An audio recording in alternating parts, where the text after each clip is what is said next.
ஜோதிட வாஸ்து கன்சல்டன்ட் சென்னையிலிருந்து. இப்போ பார்த்தீங்கன்னா இந்த மாதம் பார்த்தீங்கன்னா நம்ம அந்த ஐப்பசி மாத பலன்களை தான் பார்க்க போகிறோம். அதுக்கு முன்னாடி இந்த ஐப்பசி மாதம் பார்த்தீங்கன்னு வச்சுக்கிங்களேன், பொதுவாக என்னென்னாக்கா இந்த ஐப்பசி மாதம் பார்த்தீங்கன்னா நிறைய விழாக்கள் உள்ள மாதம். ஏன்னா இந்த மாதத்தில் தான் பார்த்தீங்கன்னா தீபாவளி, பசங்களுக்கெல்லாம் ஒரே கொண்டாட்டம், எப்போ பட்டாசு வாங்கி தருவாங்கன்னு சொல்லிட்டு. ஏன்னா இந்த மாதம் நிறைய பலகாரங்கள் எல்லாம் செய்வாங்க, நிறைய ஸ்வீட்ஸு, நிறைய இனிப்பு பலகாரங்கள் இந்த மாதத்தில் நிறைய இருக்கும். அதே போல் நல்லா பார்த்தீங்கன்னா நல்ல இந்த முறுக்கு, அதிரசம், ஒட்டவடைன்னு சொல்லிட்டு அப்படியே இந்த வறுத்த உணவுகளை அதிகமாக நம்ம எடுத்துப்போம். மேலும் பார்த்தீங்கன்னா குடும்பத்தில் எல்லாருக்கிட்ட ஒரு மகிழ்ச்சி வந்து இந்த காலத்தில் ரொம்ப அதிகமாக இருக்கும். குடும்பத்தில் பார்த்தீங்கன்னா மகிழ்ச்சி இருக்குது. ஏன்னா தீபாவளிக்கு போனஸ் கொடுப்பாங்க, நிறைய பேர் பண்டு போட்டிருப்பாங்க. இது எல்லாமே இந்த மாதத்தை வந்து சிறப்பிக்கக்கூட ஒவ்வொரு காரணம் இருக்குது. அதே போல் தான் பார்த்தீங்கன்னா இந்த ஐப்பசி மாதம் பார்த்தீங்கன்னா நிறைய கிரக மாற்றங்களும் இருக்குது. ஏன்னா இந்த குரு பகவான் பார்த்தீங்கன்னு வச்சுக்கோங்க, அதிசாரமாக கடகத்தில் வர்றார், ஐப்பசி மாத தொடக்கத்திலே வந்துடுறார். மேலும் பார்த்தீங்கன்னா புதன் பகவான் பார்த்தீங்கன்னு வச்சுக்கோங்க, இந்த ஐப்பசி மாதத்தில் பார்த்தீங்கன்னா விருட்சகத்துக்கு போகிறார், துலாத்துலேருந்து விருட்சகத்துக்கு போகிறார். மேலும் செவ்வாய் பகவானும் பார்த்தீங்கன்னா இந்த மாதம் துலா ராசியிலேருந்து விருட்சகத்தில் போய் ஆட்சியாக உட்கார போகிறார். மேலும் பார்த்தீங்கன்னு வச்சுக்கோங்க, சுக்கிர பகவானோட பயிற்சியும் இருக்குது. ஏன்னா சுக்கிர பகவான் பார்த்தீங்கன்னா நவம்பர் 2ஆம் தேதி பார்த்தீங்கன்னா கன்னியிலேருந்து துலாத்துக்கு வர்றாரு ஆட்சியாக. ஸோ மேலும் பார்த்தீங்கன்னா சூரிய பகவான் பார்த்தீங்கன்னா ஐப்பசி மாதம் எப்போதும் துலா ராசியில் இருப்பார். ஏன்னா துலா ராசியில் பார்த்தீங்கன்னா சூரிய பகவான் நீசம். ஸோ இப்படி இவ்வளோ கிரக மாற்றங்கள் இந்த மாதத்தில் இருக்கிறதுனால நிறைய விஷயங்கள் இந்த மாதத்தில் நடக்க போகுதுன்னு சொல்லலாம். எல்லா ராசிக்காரர்களுக்கும் ஏதோ ஒரு விதத்தில் ஆரம்ப கட்டங்களில் நிறைய நற்பலன்களையும், மாத பாதிக்கு அப்புறமா சில நற்பலன்கள் குறையவும் வாய்ப்பு இருக்குது. சில ராசிக்காரர்கள் பார்த்தீங்கன்னா ஆரம்ப கட்டத்தில் நற்பலன்கள் கொஞ்சம் கம்மியாக இருக்கும். ஒரு மாத நடுவில் அப்புறமா பார்த்தீங்கன்னு வச்சுக்கோங்க, பாதிக்கு மேலே பார்த்தீங்கன்னா நற்பலன்கள் அதிகமாக கிடைக்கக்கூடிய வாய்ப்புகள் எல்லாமே இருக்குது. பொதுவாக இந்த தீபாவளிக்கு பார்த்தீங்கன்னா நம்ம யம தீபம் ஏற்றுவோம். ஏன் இந்த யம தீபம் ஏற்றணும் அப்படின்றதுக்கெல்லாம் நிறைய விளக்கங்கள் இருக்குது. ஏன்னா யம தீபம் ஏற்றி இந்த மாதத்தில் பார்த்தீங்கன்னா காலையில் தீபாவளிக்கு காலையில் சுட சுட மட்டன் சாப்பிட்றது, நல்லா காலையில் கறி சாப்பிட்றது, மேலும் கங்காஸ்தானங்கள் காலையில் விடிய காலையில் கங்காஸ்தானம் செய்வோம். ஸோ இந்த மாதிரி நிறைய நிகழ்வு எல்லாமே இந்த மாதத்தில் இருக்கும். இந்த மாதத்தில் இதெல்லாம் ஏன் செய்யணும் அப்படின்ற ஒரு இருக்குது. ஏன்னா இதுக்கு ஆன்மீகத்தில் நிறைய விஷயங்கள் சொல்லியிருப்பாங்க. ஏன்னா நரகாசுரனை வதம் பண்ணதுனால நம்ம அதை கொண்டாடுறோம் அப்படின்னு சொல்கிறாங்க. இங்கே நரகம் என்ன சொல்லுவோம்னா, நம்ம இருட்டு, குளிர்ச்சி, இது ரெண்டு தான் நரகம். ஏன்னா இருட்டில் தான் பார்த்தீங்கன்னா பயம் இருக்கும். ஏன்னா நரகத்தில் பயம் இருக்கும் இல்லையா, சொல்லியிருப்பாங்க எண்ணெய் தச்சில் போட்டு வறுப்பாங்கன்னு சொல்லி, அந்த பயம். அதே போல் குளிர்ச்சியில் பார்த்தீங்கன்னு வச்சுக்க, நமக்கு உடம்பு நடுங்கி நம்மளுடைய ஒரு ரொம்ப சோம்பலாக இருக்கும். ஏன்னா இந்த ஐப்பசி மாதத்துக்கு அப்புறம் பார்த்தீங்கன்னா இருட்டோட தன்மை அதிகமாக இருக்கும், பகலோட தன்மைகள் குறையும், வெப்பத்தோட தன்மையில் காற்றுலேயே பார்த்தீங்கன்னா ஒரு சில்லு காற்றடிக்கும், காற்றுல பார்த்தீங்கன்னா குளிர்ச்சி, ஈரப்பதம் அதிகமாக இருக்கும். ஸோ அப்போ இந்த விஷயங்களை, ஏன்னா இது எல்லாமே பருவகால மாற்றம், பருவகால மாற்றங்களுக்கு ஏற்றாப்படி நம்மளுடைய வாழ்க்கை முறையில் சில மாற்றங்களை செய்து கொண்டால் நம்ம வாழ்க்கை சிறப்பாக இருக்கும். அப்படின்றதுனால தான் சில நிகழ்வுகளை அந்த பருவகால மாற்றத்தின் தொடக்கத்தில் நம்ம செய்வோம். ஏன்னா நம்ம தீபாவளி அன்றைக்கி கங்காஸ்தானம் குளிச்சிடுவோம், அதோட கிடையாது. கங்காஸ்தானம் அதுக்கப்புறம் பார்த்தீங்கன்னா நைட்டு எல்லாம் 10 மணிக்கு 11 மணிக்கு சில பேர் சாயந்தரம் தான் குளிக்கிறாங்க. ஸோ அப்போ என்ன, இந்த காலகட்டத்தில் கங்காஸ்தானம் என்பதுக்கு குளிக்கணும், சுடு தண்ணியில் குளிக்கணும். ஏன்னா கங்காஸ்தானம்னாவே சுடு தண்ணியில் குளிக்கிறது தான். ஏன்னா அதுக்கு பின்னாடி பெரிய உடனே கங்காஸ்தானம்னா அப்படியே அதுக்கெல்லாம் கேட்காது. ஏன்னா அதுக்கு பின்னாடி மிகப்பெரிய மருத்துவ விஷயங்கள்லாம் இருக்குது, நிறைய இருக்குது. ஏன்னா இந்த காலகட்டம் குளிர்காலம், இந்த காலத்தில் போயிட்டு நான் வந்து குளிர்ந்த தண்ணியில் தான் குளிப்பேன்னு நிறைய வாதம் சார்ந்த விஷயங்கள் வந்துடும். ஸோ அதனால் மிதமான சூடு உள்ள தண்ணியை குளிக்கணும் அப்படின்ற ஒரு அறிவியல் விஷயத்தையும் புரிஞ்சுக்கணும்.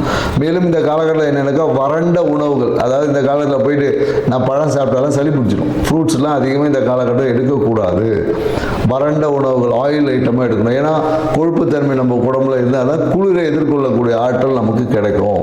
அப்படின்றதுனால தான் வறண்ட அந்த மட்டன் சாப்பிட்றது, வறண்ட முறுக்கு, அதிரசம், இனிப்பு உணவுகளை சேர்த்துக்கொள்ளும் போது நம்மளுடைய உயிர்த்தன்மை நல்லாயிருக்கும் அப்படி. ஏன்னா ஆன்மீகம் சார்ந்த விஷயத்தில் நிறைய விளக்கங்கள் நிறைய பேர் கொடுத்துருப்பாங்க.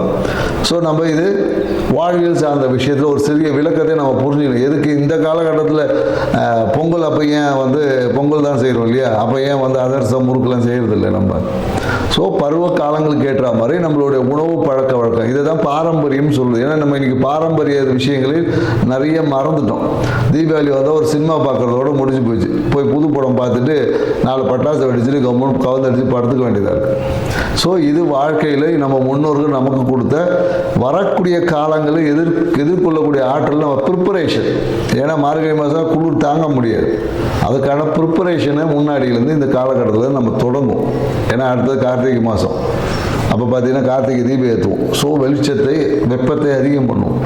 ஸோ இந்த மாதிரியான நிகழ்வு எல்லாமே இருக்குது என்ற ஒரு புரிதலோட இந்த ஐப்பசி மாத ராசி பலன்கள் ஒவ்வொரு ராசிக்கும் என்ன மாதிரி இருக்குன்றதை நம்ம பார்க்க போகிறோம். வாங்க வீடியோக்குள்ள போகிறோம். மீனராசி பார்த்தீங்கன்னு வச்சுங்களேன், ராசி அதிபதி பார்த்தீங்கன்னா குரு பகவான். எப்பொழுதும் பார்த்தீங்கன்னா ஆன்மீகத்தையே தொழிலாக செய்யக்கூடிய ஒரு ராசி பார்த்தீங்கன்னா இந்த மீன ராசி சொல்லலாம். ஆன்மீகம், இந்த டீச்சிங் ப்ரொஃபஷன், மற்றவங்களுக்கு எப்போதும் போதனைகளை சொல்லிக் கொடுத்து அறிவுரைகளை சொல்லிக் கொடுக்கிற ராசி பார்த்தீங்கன்னா இந்த மீன ராசி தான் இருக்கும். இதையே அவங்க தொழிலாக செய்வாங்க. தொழிலாக செய்யும் போது சிறப்பாக இருக்கும். ஆனால் இவங்களுக்கு பார்த்தீங்கன்னா அதே ஒரு விஷயத்தை குழந்தைகளால் ஒரு அழுத்தமும் இருக்கும். ஒன்று வேலையா குழந்தையான்னு பார்த்தா ரெண்டுத்தையும் இரு கண்கள் போல மெயின்டைன் பண்ணுறதுக்குள்ள இவன் நூடுல்ஸ் ஆயிடுவான்.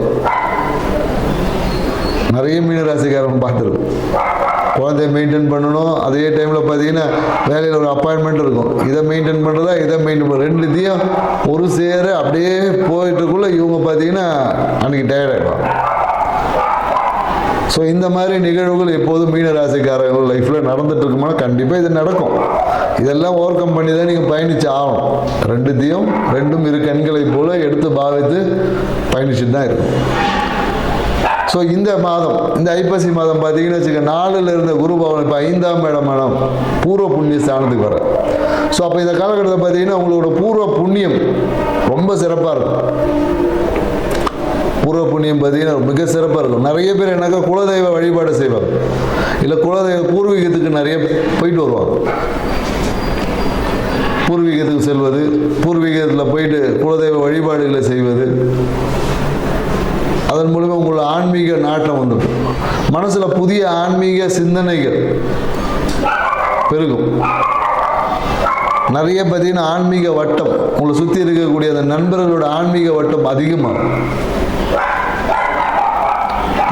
உங்களுக்கு என்ன சொல்ல, குரு அருளோட அந்த தன்மைகள் நிறைய கிடைக்கும். இது மாதிரி ஒன்றுக்கு மேற்பட்ட ஆன்மீகம் சார்ந்த சிந்தனைகள், ஆன்மீகம் சார்ந்த அந்த பொக்கிஷங்கள்லாம் உங்களுக்கு கிடைக்கும்.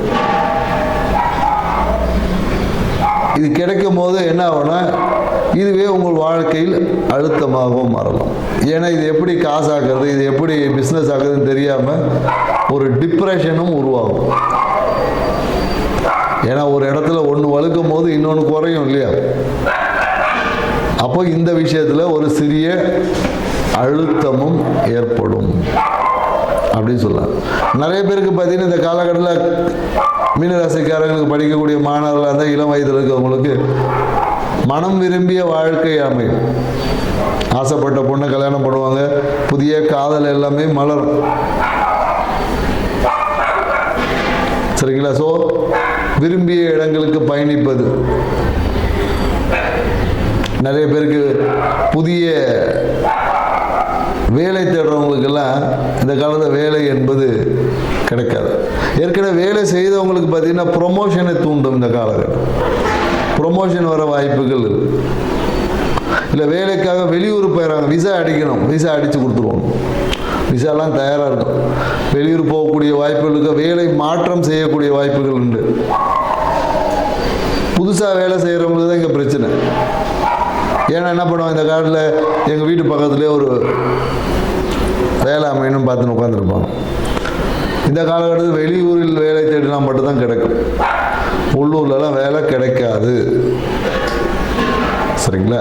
ஸோ அதனால இந்த காலத்தில் இது. ஸோ எப்போதும் மீன ராசிக்காரர்கள் பார்த்தீங்கன்னா ஆழமான மனதில் ஒரு இனம் புரியாத ஒரு பயம் இருந்துக்கிட்டே இருக்கும்.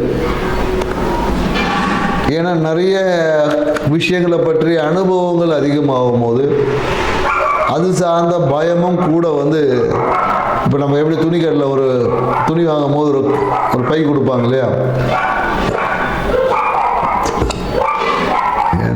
நாய் கத்திட்டு கிடக்குது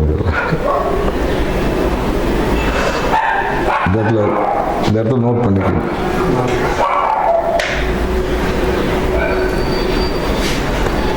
ஸோ அதனால் என்ன நடக்குது, அந்த கூட ஒரு துணிக்கடையில் போய் நம்ம துணி வாங்கும் போது எப்படி ஒரு கூட ஒரு பேக் கொடுப்பாங்க, அதே போல தான் உங்களை ஆன்மீகம் ஞானம் வளர்க்கும் போது கூட ஒரு குழப்பமும் தயக்கமும் பயமும் கூட வரும். இது நிறைய நீங்கள் ஆன்மீகத்தில் இருக்கவும் பாருங்கள், தெளிவாக அடுத்தவங்களை சொல்லுவாங்க, ஆனால் அவங்க அவ்வளோ இதில் முடிவு எடுக்கவே மாட்டாங்க. ஆன்மீக ஞானிகள் எல்லாரும் பார்த்துருக்கு, ஆன்மீகத்தில் ரொம்ப சிறப்பாக எல்லாம் சொல்லுவோம், மிகப்பெரிய உச்சத்தை அடைந்தவங்க எல்லாருக்குமே அவங்களுடைய சுய விஷயங்களை பார்த்தீங்கன்னா ஒரு முடிவு எடுப்பதில் ஒரு சிறிய தயக்கம், இன்னொருத்தவங்க கேட்டு தான் முடிவு எடுப்பாங்க. அதுக்காக அவங்களுக்கு ஆன்மீகம் தெரியல, அவங்களுக்கு ஞானம் இல்லைலாம் கிடையாது. நிறைய ஒன்றுக்கு மேற்பட்ட விஷயங்கள் எதை தீர்மானம் செய்வதில் ஒரு சின்ன தடுமாற்றங்கள் இருக்கும், அது எல்லாருக்கும் இருக்கும். சரிங்களா? ஸோ இந்த டைமில் பார்த்தீங்கன்னா நிறைய பாக்கியங்களை அனுபவிக்கக்கூடிய வாய்ப்புகள் இருக்குது. ஸோ தொழில் சார்ந்த சிந்தனை இந்த காலத்தில் மேலோங்கன்னு சொல்லி தொழில் ரீதியான வெளியூர் பயணங்கள் இருக்குது. நிறைய பேருக்கு என்னென்னாக்கா பெண் அமையும், கல்யாணத்துக்காக காத்திருக்கவங்களுக்கு எல்லாருக்கும் பார்த்தீங்கன்னா நீங்கள் போயிட்டு வர இடத்துல பெண் இருக்கும். நீங்கள் அடிக்கடி போகக்கூடிய இடங்களில் பெண் என்பது அமையும். உங்கள் இஷ்ட தெய்வ வழிபாடுகள், புதிய இஷ்ட தெய்வ வழிபாடுகள் இந்த காலங்களில் செய்ய தூண்டும். இல்லை புதிய ஒரு ஆன்மீக தொடர்புகள் வழியாக புதிய ஒரு இஷ்ட தெய்வ வழிபாட்டை நிறைய பேர் செய்வாங்க இந்த காலத்தில். நீங்கள் என்ன பண்ணலாம், இந்த காலகட்டத்தில் உங்கள் வீட்டில் பார்த்தீங்கன்னா இந்த கலர் பாக்ஸில் ஒரு மஞ்சள், பசு மஞ்சளை ஒரு மஞ்சள் துணியில் கட்டி வச்சு அது கூட ஒரு செவ்வாதை போட்டு வச்சு கலர் பாக்ஸில் உங்கள் பீரோவில் வச்சு பாருங்கள், பண வரவும் செமையாக இருக்கும் இந்த மாதம். ஏன்னா தொழிலில் பார்த்தீங்கன்னா ஒரு சின்ன தடுமாற்றங்கள் ஏற்படும். ஆனால் இந்த பரிகாரத்தை நீங்கள் செஞ்சீங்கன்னு வச்சிங்களேன், சூப்பரான பண வரவு இருக்கு. ஏன்னா இந்த காலகட்டம் என்னன்னாக்கா பேச்சில் ரொம்ப கவனம் தேவை, பேசுகிறக்கூடிய பேச்சில் ரொம்ப கவனம் தேவை. அதேமாதிரி சாப்பிட்ற உணவில் ரொம்ப கவனம் தேவை. அதிகமான சூட்டு என்ன பண்ணுவாங்கன்னா இந்த காலகட்டத்தில் மீன ராசிக்காரன் பார்த்தீங்கன்னா சுட ஏதாவது தின்னுட்டு வாயெல்லாம் புண்ணாயிரும். மீன ராசிக்காரன் அந்த அனுபவம் கண்டிப்பாக ஏற்படும்.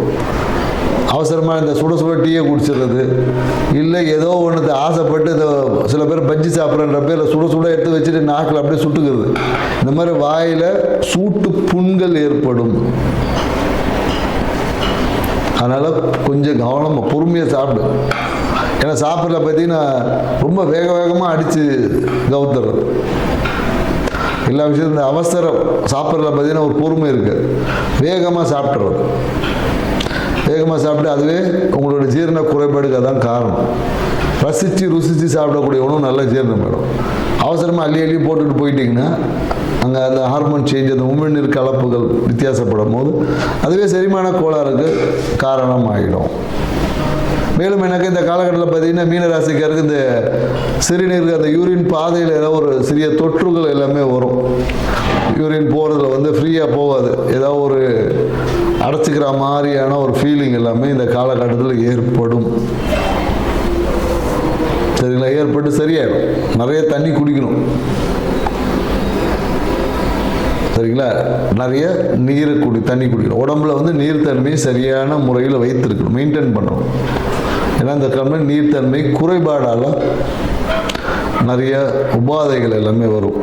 ஸோ அதனால் நீர்த்தன்மையை எல்லாம் வச்சுக்கணும். ஸோ இந்த காலத்தில் என்னென்னாக்கா ஆசைப்பட்ட ஆன்மீக ஸ்தலங்களுக்கு எல்லாமே பயணம் போகக்கூடிய வாய்ப்பு இருக்கு. நிறைய ஒரு ஆன்மீக யாத்திரை போகலாம். ஸோ ஆன்மீக பயணங்கள் இருக்கும், மன மகிழ்ச்சிக்கான ஒரு பயணம். இந்த மாதிரியான குழந்தைகளோட ஒரு ஆன்மீக பயணங்கள் செய்வதற்கான வாய்ப்புகள் இருக்கு. அதே போல் என்ன, குழந்தைகள் ஆசைப்பட்ட விஷயத்தெல்லாம் செஞ்சு கொடுப்போம். நீங்கள் குழந்தைகள் அவங்க குழந்தை ஆசைப்பட்ட விஷயம், என் குழந்தை ஆசைப்பட்டுச்சுன்னு வாங்கி கொடுத்தேன் அப்படின்னு சொல்லி சில விஷயங்கள் எல்லாமே செய்வதற்கான வாய்ப்புகள் இருக்கு. இவங்களும் பார்த்தீங்கன்னா இவங்களுக்கும் ஒரு இந்த காலகட்டத்தில் என்ன பண்ணுவாங்க, வீட்டில் ஒரு மகாலட்சுமி வெள்ளி காயினை வாங்கிட்டு வந்து வைப்பாங்க. தயவு செய்து வைக்காதீங்க, சரிங்களா? வெள்ளி காயின் இவங்களும் வீட்டில் வைக்கக்கூடாது. குறிப்பாக பூஜை அறையில் வைக்கக்கூடாது, சரிங்களா?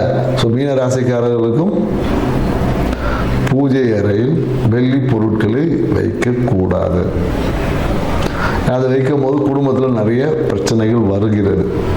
நிறைய பேர் நம்ம என்ன சொல்லணும்னா, நல்லதை சேர்க்குறோமோ இல்லையோ கெட்டது உள்ளே வராமல் தடுத்தாவே அதுவே பாதி நல்லது. நாம் என்ன பண்ணுறோம், இது நல்லது அது நல்லது, பாதி தின்னு தின்னு தின்னு எனக்கு வயிறு பேர்த்து ஜீரணம் ஆக மாட்டேங்குது. நல்லதுன்றதுக்காக அள்ளி கொட்டிக்கிட்டோம், அதுவும் பிரச்சனையாக தான் மாறுது. ஸோ எல்லாமே அளவாக இருந்தால் தான் மகிழ்ச்சியே. அளவுக்கு மீறினால் அமிர்தமும் நஞ்சு தான் நம்ம முன்னோர்கள் சொல்லியிருக்கு. ஸோ அது இனிப்பாக இருந்தாலும் சரி, கசப்பாக இருந்தாலும் சரி, அளவுக்கு மீறினால் அமிர்தமும் நஞ்சு தான் என்ற புரிதலோட உங்கள் வாழ்க்கையில்